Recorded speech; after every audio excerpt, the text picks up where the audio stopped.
రూపాయలు అయితేనే మెటీరియల్ రూపాయలు అయితే ఈ 4200కి 6% కొడితే 252 కోట్లు వస్తుంది.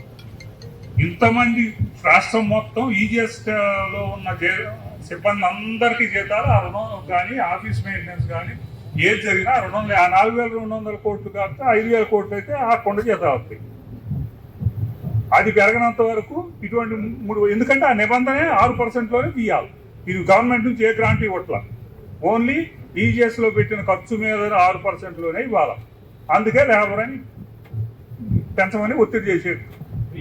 అది దాని నుంచి అది సెంట్రల్ గవర్నమెంట్ నిబంధన అన్నా మారాలి, 6-10 అన్నా చేయాలి, లేకపోతే స్టేట్ గవర్నమెంట్. ఆడిట్లో వచ్చిన విషయాలు అభ్యంతరాలు ఏమున్నాయనేది ఒకసారి మనం రివ్యూ చేసుకుంటే మరి ఇక్కడ అసలు యాక్షన్ తీసుకునే వాళ్ళు ఇక ముందు అటువంటి అభ్యంతరాలు రాకుండా చూసుకునే వాళ్ళు ఒక పంచాయతీ సెక్రటరీ లేడు ఇక్కడ. ఎవరికి చెప్పాలి అంటే మేము ఇటు చెప్తా ఉంటాం, అటు ఆ చెవుల నుంచి వదిలేసుకుంటూ పోతున్నారు. ఇది ఒక నెల క్రితమే నేను ఏమేమి అభ్యంతరాలు వస్తాయి, దానికి ఎట్లా మనం ప్రిపేర్ అయ్యి ఉండాలనేది మీటింగ్ తీసుకొని మళ్ళీ రెండోసారి కూడా కోఆర్డినేషన్ మీటింగ్ కండక్ట్ చేసి చెప్పడం జరిగింది. అయినా కానీ రెగ్యులర్ వచ్చే అభ్యంతరాలే మళ్ళీ వస్తున్నాయి. ముఖ్యంగా మొదటగా డిమాండ్, నో డిమాండ్. డిమాండ్తో పాటు నో డిమాండ్ కూడా తీసుకోవాలి. ఉదాహరణకు మనం బ్యాగులు మన నర్సరీ బ్యాగ్ నింపేటప్పుడు లేబర్ రారని చెప్పి జీపీ వర్కర్స్ తోటి చాలా చోట్ల చేపిస్తున్నారు.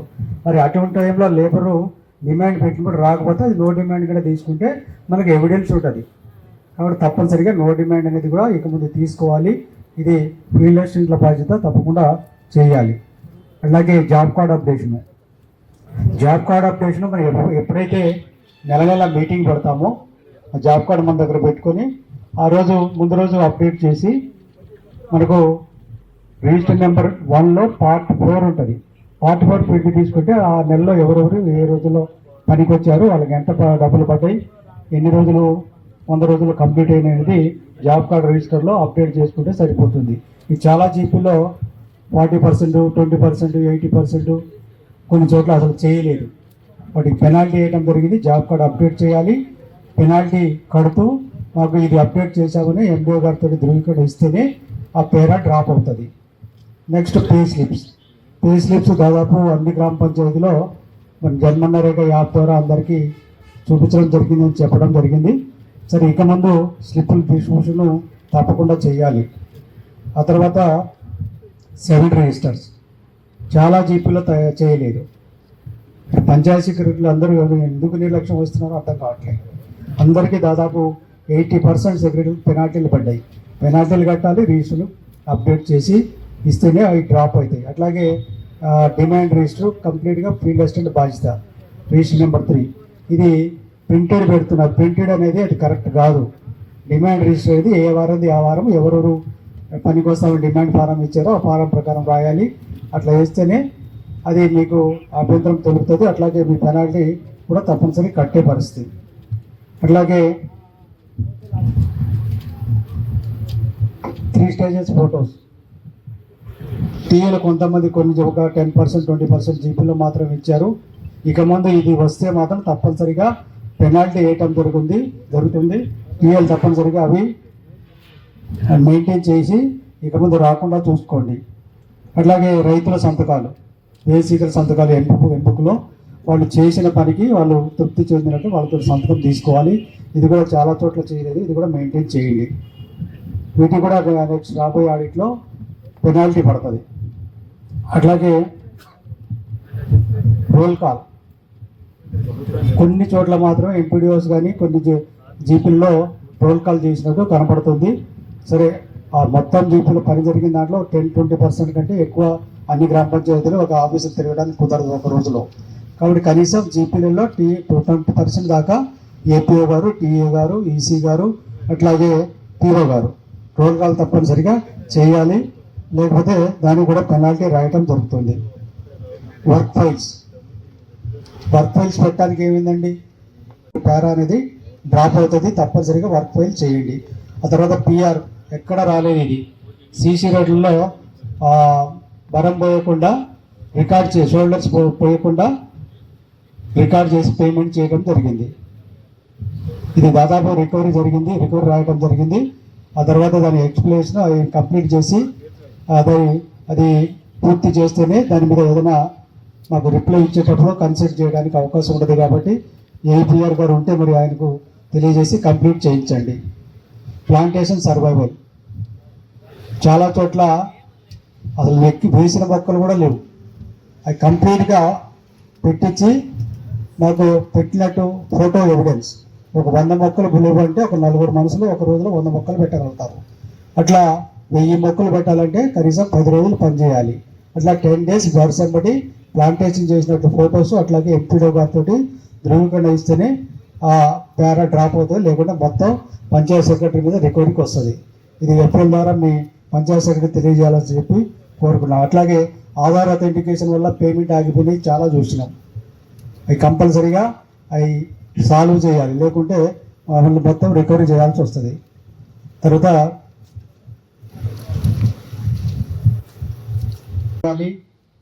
మీకు ఒక్కొక్క లీటర్కు 2.5 రూపాయలు పంచాయత్ సెక్రటరీకి మా ఉపాధి హామీ నుంచి ఇస్తారు. కాబట్టి 10 మంది ఏసీకర్లు వస్తున్నారంటే ఒక క్యాన్ 20 లీటర్ల క్యాన్ తప్పనిసరిగా అందజేయాలి. అట్లాగే అక్కడ నీడ ఏర్పాటు చేయాలి. అట్లాగే ఫస్ట్ ఎయిడ్ కిట్ ఎంపీడో గారిని కోరేది ఏంటంటే డాక్టర్ గారితో మాట్లాడి అన్ని గ్రామ పంచాయతీలకు ఫస్ట్ ఎయిడ్ కిట్ ఇప్పించి పని వాళ్ళకు అందుబాటులో ఉండేటట్టు చూడండి. అట్లాగే చైల్డ్ లేబర్స్ని ఎక్కడ కూడా ఉండకుండా చూసుకోండి. అట్లాగే ఒకళ్ళ బదులు ఒకళ్ళు పని రాకుండా చూసుకొని ఇక ఏప్రిల్ నుంచి మనకు కొత్త ఫైనాన్షియల్ స్టార్ట్ అవుతుంది. కాబట్టి లేబర్ మొబిలైజేషన్ ఇప్పుడు ఇక నుంచి అయినా భారీ ఎత్తున చేసి పనులు చేపిస్తారని కోరుకుంటూ సెలవు తీసుకుంటాను. జరిగిన ఈ సోషల్ ఆడిట్లో ఓపెన్ ఫోరంలో వచ్చిన 2023-24 ఆర్థిక సంవత్సరంలో జరిగిన తప్పిదాలు నిర్లక్ష్యం చాలా స్పష్టంగా కనపడతా ఉంది. ఇక ముందు ఈ సంవత్సరం 24-25లో అటువంటి పునరావృతం కాకుండా అందరితో వర్క్ చేయించుకుంటూ అప్డేట్ చేపిస్తాం సార్. తర్వాత ఇటువంటి రికవరీ కూడా వచ్చే పరిస్థితి లేకుండా మేము తగు జాగ్రత్తలు తీసుకుంటాం. అందరితో కూడా ఈ సంవత్సరం సంబంధించిన రికార్డ్స్ బ్యాలెన్స్ రిపోర్ట్స్ కూడా మేము అప్డేట్ చేపిస్తాం సార్. తర్వాత ఈ సక్రమైన రూల్స్ రెగ్యులేషన్స్ పాటిస్తూ రికార్డ్స్ అన్ని అప్డేట్ చేయించుకుంటూ ఎక్కడ తప్పిదాలు లేకుండా చూసుకుంటాం సార్.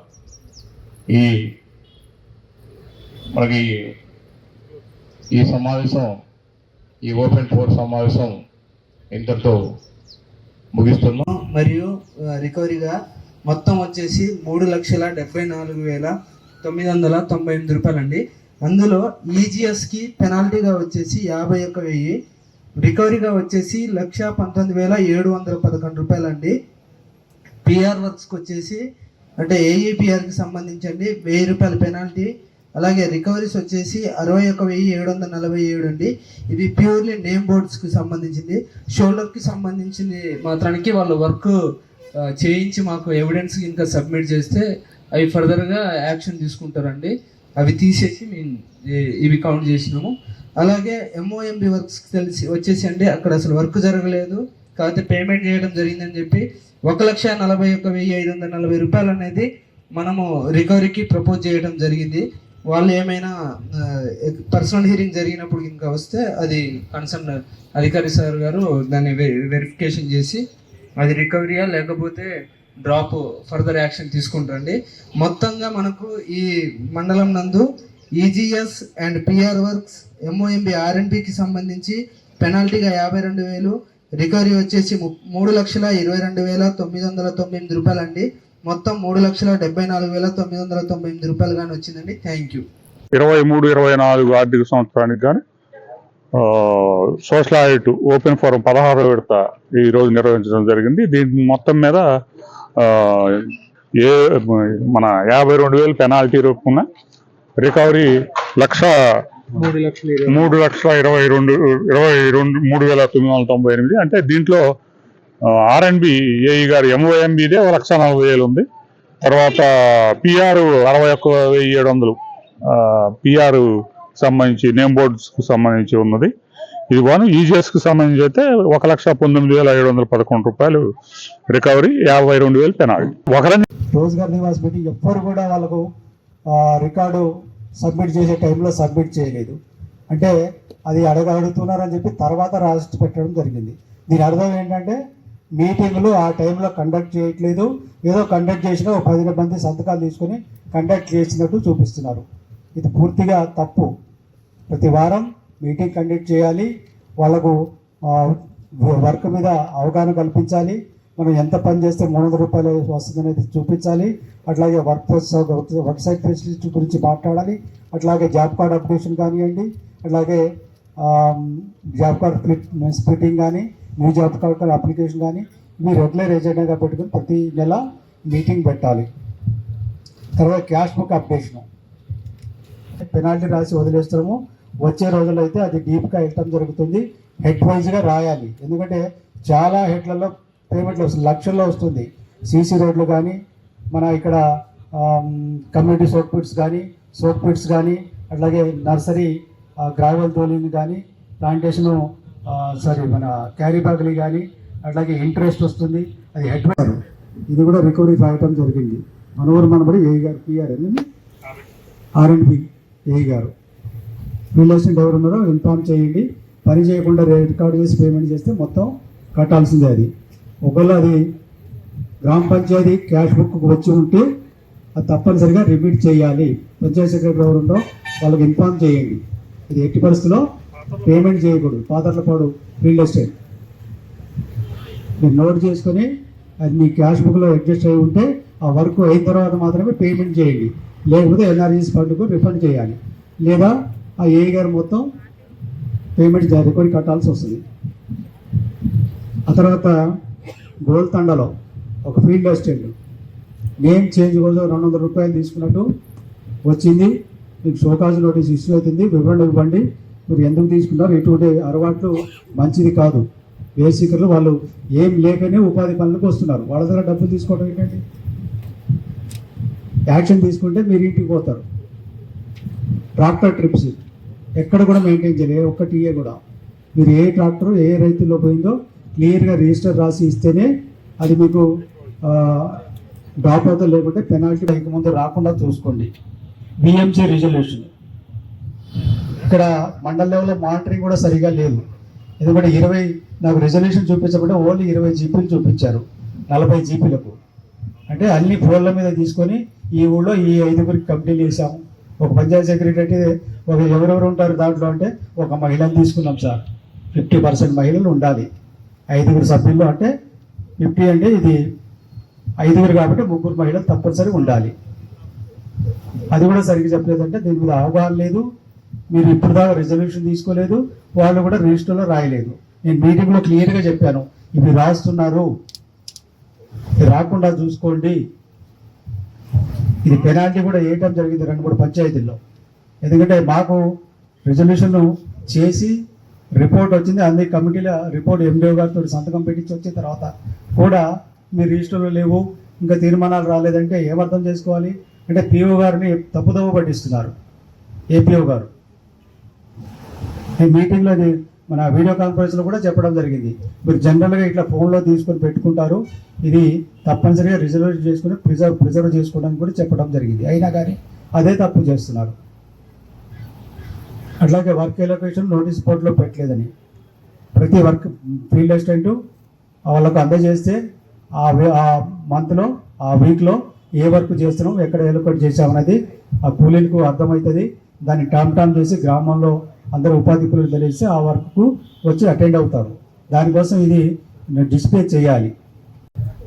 ఏ రోజు స్టార్ట్ అయిందో డేట్ వేయడానికి ఏమైంది పంచాయతీ సెక్రటరీకి, అది వేయట్లేదు. అలాగే వెరిఫికేషను మాస్టరు క్లోజ్ అయిన తర్వాత శనివారం సాయంత్రం పూట దగ్గర పెట్టుకొని ఎఫ్టీఏ ఏం చేశాడు, మేట్ ఏం ఎవరికి హాజరేశారు, నిజంగా వీళ్ళు వర్క్ వస్తుంటారా లేదా ఒకసారి చూసుకొని వెరిఫై చేసి సంతకం పెట్టి మండల ఆఫీసులో అందజేయాలి. అప్పుడు పేమెంట్ అవుతుంది. అది వెరిఫికేషన్ కూడా చేయట్లేదు. తర్వాత డబుల్ జాబ్ కార్డ్స్ ఒక 5-6 వచ్చినాయి. డబుల్ జాబ్ కార్డ్స్ ఒక కుటుంబానికి ఒకటే జాబ్ కార్డు 5-6 విలేజ్ల్లో. ఇది ఇమీడియట్గా డిలీట్ చేసి ఆ డిలీట్ చేసిన ఇన్ఫర్మేషన్ సబ్మిట్ చేసి రిప్లై రాస్తే అది డ్రాప్ అవుతుంది. అయితే అట్లాగే రిజిస్టర్ నెంబర్ 1లో పార్ట్ బి ఒక జాబ్ కార్డు కోసం అప్లికేషన్ గ్రామ పంచాయతీకి వస్తుంది. అది పార్ట్ బి రిజిస్టర్లో నమోదు చేసి దాని మీద ఎంక్వైరీ చేసి ఆయనకు అర్హత ఉందా లేదా చూసి యాక్సెప్టెడ్ అయితే పిఓ గారికి ఎండిఓ గారికి పంపిస్తే అప్పుడు ఇష్యూ అవుతుంది. ఆ రిజిస్టర్ దరఖాస్తు వచ్చినాడే ఎంటర్ చేయాలి. లేదు తీరిక లేదు 2 రోజులకు 3 రోజులకు ఎంటర్ చేయండి. అది లేదు పార్ట్ సిలోనేమో కొత్త జాబ్ కార్డు వచ్చినట్టు ఉంటుంది, పార్ట్ బిలోనేమో అప్లికేషన్లు ఏమి ఉండవు, నీళ్ళు. అప్లికేషన్ రాకుండా కొత్త జాబ్ కార్డు ఎట్లా వస్తుంది? ఇది కూడా గమనిస్తున్నాం. ఎంసీసీలో వితౌట్ ఎంక్వైరీ డైరెక్ట్ పిఓ గారికి ఏపీఓ గారికి జాబ్ కార్డు ఇవ్వాలని చెప్పి దరఖాస్తు చేస్తారు, డైరెక్ట్ ఇచ్చేస్తున్నారు. ఇంకా అక్కడెక్కడ నమోదవుతుంది. ఇటువంటి పద్ధతులు మంచిది కాదు, చూసుకోండి. అట్లాగే ఫార్మర్స్ బేసిక్ సంతకాలు కాబట్టి మాట్లాడటం జరిగింది. ఇది జరగకుండా చూడండి. పంచాయతీ సెక్రటరీలు ఇక ముందు ఈ ఎన్ఆర్జీసీ వర్క్స్ మాది కాదు అని అలక్ష్యంగా ఉంటే మాత్రం ప్రతిదానికి పెనాల్టీ పడుతుంది. ఇక ముందు 1000 నుంచి 2000 కూడా పెరగడం జరుగుతుంది. కాబట్టి తప్పకుండా అన్ని రిజిస్టర్లు అప్డేట్ చేసుకొని అన్ని ఇది మాది అనే ఈ వర్క్ మాది అనే కాన్సెప్ట్ తోటి ఉంటే ముందు రోజుల్లో మనకు రికవరీ రాకుండా పెనాల్టీ పడకుండా ఉంటుంది. మేము ఒక్క ఎర్రుపాలెం మండలంలో మాత్రమే చూసామండి. ఏ ఒక్క సెక్రటరీకి ₹1 కూడా రికవరీ రాలేదు, పెనాల్టీ పడలేదు. అంత పర్ఫెక్ట్గా చేశారు ఫీల్డ్ అసిస్టెంట్లు కూడా. మరి అక్కడ చేసిన వాళ్ళు ఇక్కడ ఎందుకు చేయట్లేదు? మన మానిటరింగ్ లేదు. పిఓ గారు కానీ ఏపీఓ గారు కానీ టీఏ గారు కానీ ఈసీ గారు కానీ వెళ్ళినప్పుడు గ్రామ పంచాయతీలో 7 రిజిస్టర్ మెయింటైన్ చేస్తుర్రా, వాచన్ వాటర్ రిజిస్టర్ మెయింటైన్ చేస్తుర్రా, కూలీలకు సరిగ్గా డబ్బులు పడుతున్నాయా లేవా, అవన్నీ పరిశీలించి రావాలి. టీఏలు వెళ్తారు, ఏదో శనివారం వెళ్తారు, ఏం వర్క్ చేశారు